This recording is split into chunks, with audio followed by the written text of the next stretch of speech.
How does awfulizing impact your emotional distress? Imagine feeling overwhelmed by a small problem that suddenly seems like the end of the world. That's what awfulizing does. It turns ordinary worries into massive catastrophes.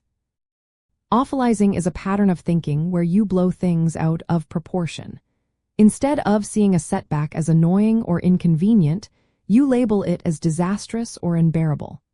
This kind of thinking is common in Rational Emotive Behavior Therapy, which is a type of cognitive behavioral therapy. It helps people see how their thoughts influence their feelings and actions. When you awfulize, you tend to believe that negative events are not just bad but the worst possible. For example, if you forget an appointment, you might think, "This is a total disaster," instead of, "This is inconvenient." This exaggerated view makes you feel more anxious, angry, or sad. It's like turning up the volume on your emotional distress. This pattern also makes it harder to solve problems. When you see a situation as catastrophic, your mind focuses only on the worst outcome.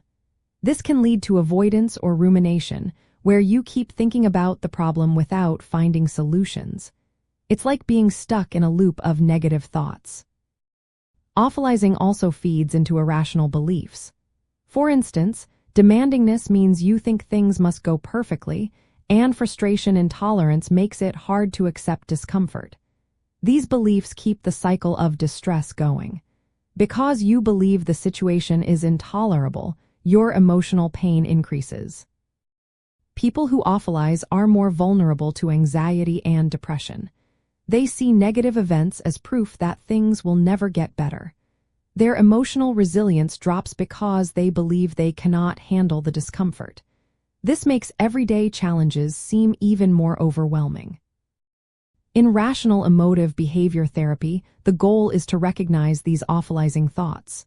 You learn to question them and see if they are realistic. For example, asking yourself, "Is this really the worst thing that could happen?" helps put things into perspective. Then you consider alternative ways of thinking that are less extreme. Practicing this can be simple.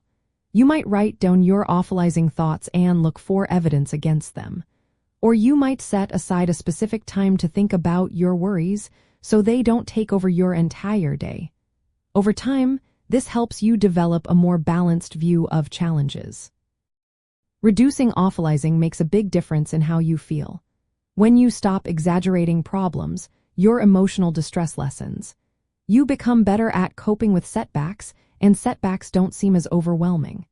This is the core idea behind Rational Emotive Behavior Therapy and other cognitive behavioral therapy approaches. They teach you to challenge irrational thoughts and see situations more clearly. So, in short, awfulizing ramps up emotional distress by making problems seem worse than they are.